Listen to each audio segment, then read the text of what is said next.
and welcome to BallinCraig Estate. My name is Eddie and this is my vlog. Today is March the 16th, all clear. And yeah, we're heading down to Bolton's Machinery. That is because our nice clean TW5 here is going in to have a front loader bracket added to it. So that is going to be done with that. That is because the Massey Ferguson that we currently have, our little Massey, that is going to be retired. We're going to turn that into a show tractor and put that into storage.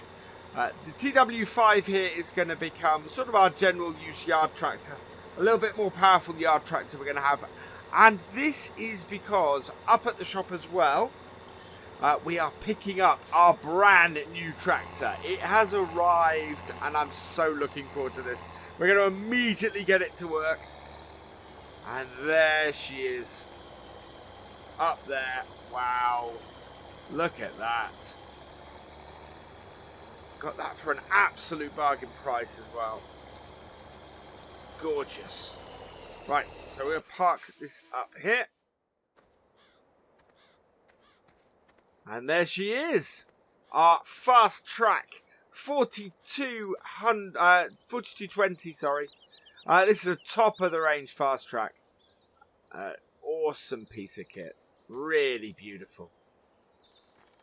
And we bought some new equipment to go with it. So we've got this this Kuhn cultivator.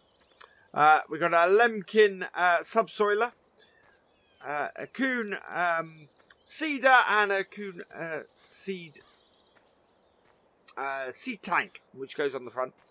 So these things can actually all be used together. We're not really going to be doing that because I don't think the tractor has enough power to use all three of these at once. But it should have enough power to use any two of them. So let's start her up. Oh, listen to that purr.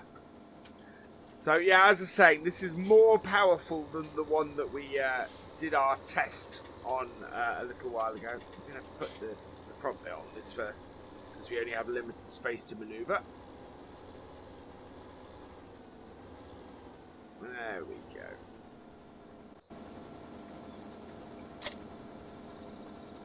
Alright, that's hooked on and we'll lift it. Perfect. Right. Of course, this is wonderfully manoeuvrable, which is part of the reason why I wanted it for the farm. It's yeah. All the small spaces and everything for a tractor this size on a farm would normally be an issue. But when you got four-wheel steering, this will get pretty much everywhere we want it to. Right, there we go. Go and hook this up. Excellent. And lift it up. Right, we'll get the cultivator attached. So we're going to get all this transported back to the farm, and once we've done that, we're going to drop off the seeding components to it, and we're going to go and get field 3 sorted. So we're going to cultivate and plough field 3. Oh, I need to lower that. There we go. Yeah, so we're going to cultivate and plough field 3 because that needs doing. Go, lift that all out of the ground.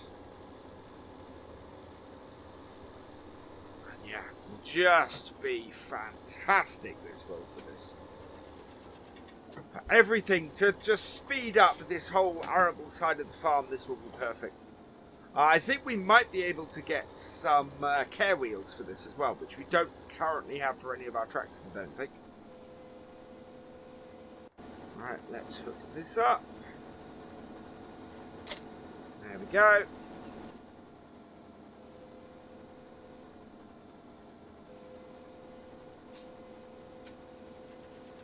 There we are. That's all done. Right, we need to put our beacon up. There we go. Beacon is up. And off we go.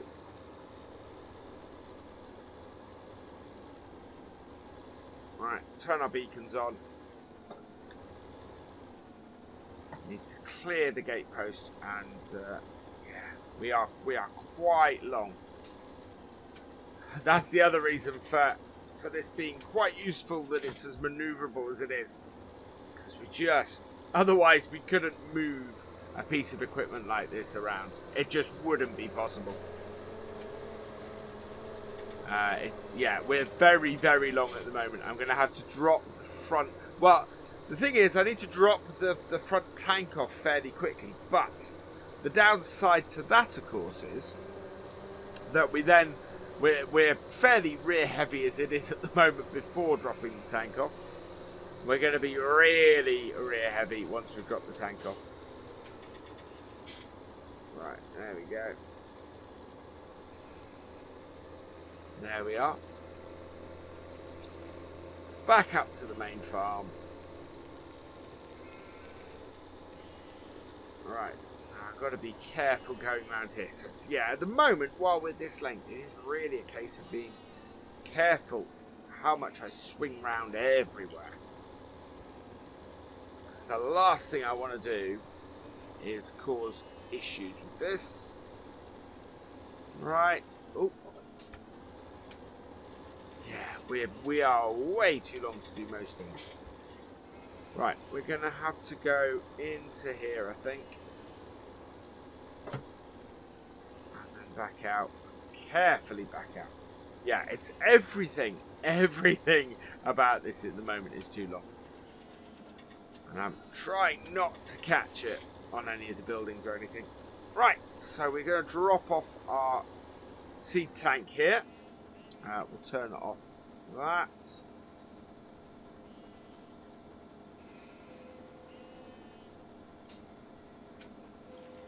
There we go. Jump out. There we are. Right, that's that done. And then we want to reverse out. And then we're going to try and drop off the cedar at the back. And we should be a little more manoeuvrable now we've not got the tank on the front. And that's the thing, that's part of the reason why I don't want to use all of this at the same time either, because we just can't, I just can't swing round and manoeuvre in the yard well enough when I have all this kit on the back. Just, the whole tractor is too long. I mean, we're also going to be changing where all this is stored. We've got our farm sale coming up towards the end of the month, where we will sell all of this off. There we go. Drop that off. And drop that. Right, we want to hook up our PTO. There we go. PTO is hooked up. Back in the tractor and lift the whole thing up. Like so. And away we go. Right, we are going to sort out field 3 now. We are a little bit back heavy. So we're going to get this ploughed. Ooh, there we go. Into the field. Yeah. The width on everything is just really killing us here.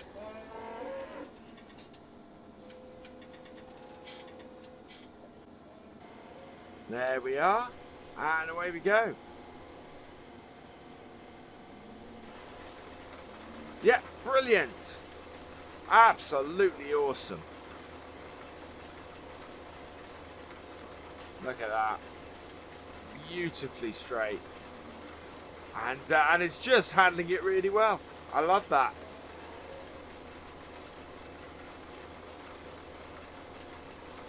It is doing the job, and it's doing the job well. And that just makes the whole thing worth it.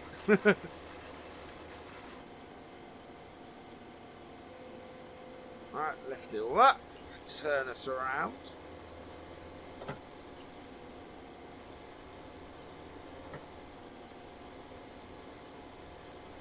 Bring it back down.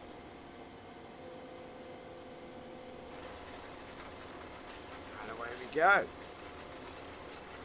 As long as we're not leaving any grass, no, we're good. Perfect. Oh, Yeah, I'm very happy with this purchase. This is absolutely wonderful. So this is an ex-demonstrator tractor, hence the reason why it's the special edition. And it, yeah, I did get the, yeah, these special editions did come with Union Jacks on the nose, which you guys might notice are missing. Didn't think it was probably the wisest thing to do in this part of the world. An Englishman driving around a Union Jack livery tractor in rural Northern Ireland is not always the wisest, well, not really the wisest thing for me to be doing. So, yeah, so we had that removed. But otherwise, yeah, this is the special edition. 25 years of JCB this tractor's celebrating. And yeah, it's a beautiful tractor. It works well. It works very well. And it's going to be a fantastic addition to the farm. This is just going to make things go so much smoother on the arable side having this about. And it is the manoeuvrability. There is no other tractor we could have bought for this kind of price that would afford us the kind of manoeuvrability this does. That just gives us, it just makes it really easy to do this kind of job on the farm as a result, and to do it in a time and a manner where it's quick enough. You know, it's all of this works wonderfully in our favour because we spend so much time sorting the cows and handling, you know, all the work with the cows and the sheep on the farm. There isn't that much time for us to do the arable work that we're now adding to it. Yeah, we're and it is just me on the farm, you know. It is just me doing all the work around here. So yeah, something that improves the efficiency of the work that I can do. That just makes a massive difference. And that's what this is all about. And we should be able to, we should bring in enough money this year to cover the cost of this. Easily should. I don't think it's going to be a problem at all. As I said, I did borrow the money off my dad to buy this tractor, as he had some he wanted to invest, which is quite cool. But I do want to give him a return on his investment as quickly as I can. And I'm negotiating for the other two fields, so the field the other side of the hedge there, yeah, so negotiating for those. So hopefully we'll have those by the end of the spring, and can get those into. Well, one of them, the grass is fairly horrible. So we might have to replant the grass in it, but that's not a huge issue.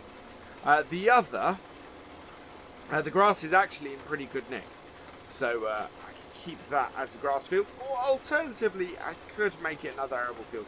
I'll see how I go. I'm deciding on crops at the moment that we're going to be planting this year. I think we're going to have some spring barley. And I think we're going to put some canola in as well, some oilseed rape. And then I think we might see if we can get some oats. I'm negotiating at the moment to see if I can get some seeds for some oats, and see if the local place will take oats. It's a fairly common crop here.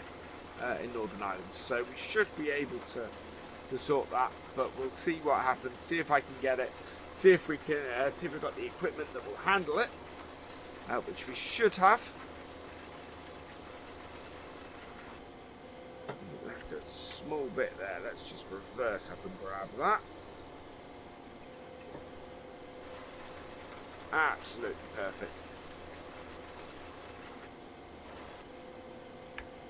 Yeah, we shouldn't need to do more than one headland on this as well, I think.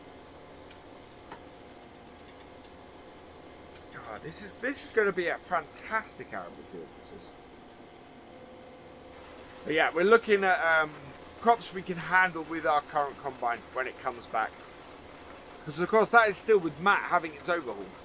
And yeah, we're eagerly awaiting the return of that. And work is due to restart on the grain store in the next few days. So there's that too. It's all go round here. Which is fantastic. The farm is busy and there's lots going on, and yeah, and it is still just me. But it is nice to see that things are progressing now. And things are going well. And this kit is working very nicely. This is really motoring through this job. We'll have it finished in no time. This field is not quite as square as I initially thought it was. Which isn't a bad thing. I mean, that does kind of work in my favour. But, yeah. Not at all as initially square as I thought it was.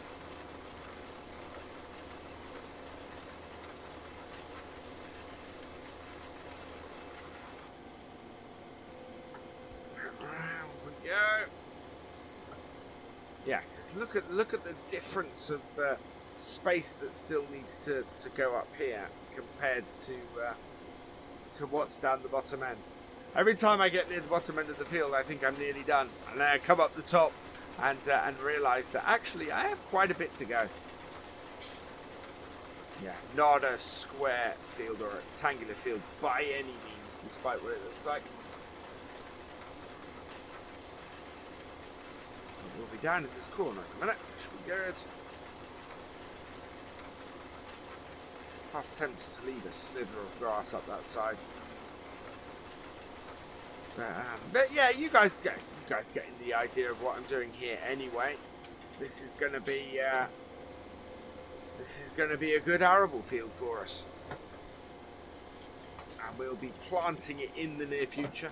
Not quite as I think I'm going to put the oilseed rape in field 6 there. That is going to be the field that is going to have a massive yield on it this year, because we've got those oilseed radish in it. I think we might put spring barley in this field. And then, yeah, the question very much is, where would we plant a field of oats? Where would we put that? And I think we might have to have a look at what's available, what we can afford, and which fields are worth keeping as grass.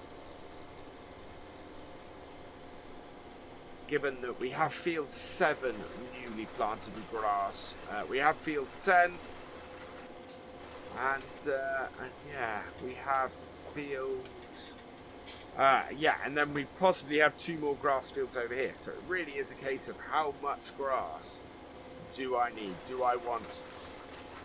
I think if a BGA or something like that was to open nearby, we might go a little bit further into the grass. But to be honest, at the moment, the money to be made is in the arable side of things. That's why we're very much adding the arable side of stuff to the farm. Right, I am going to finish up during the next run. I will finish the field off, but yeah, it's good length for us to do. So let's get this going down, and yeah, in which case I'll get this finished. But for now, all that remains is for me to say thank you for watching. I hope you have enjoyed this vlog. Please give it a like, drop us a comment, and give it a share. And for all the latest videos from the farm, please subscribe to the channel, and I will see you next time. Goodbye.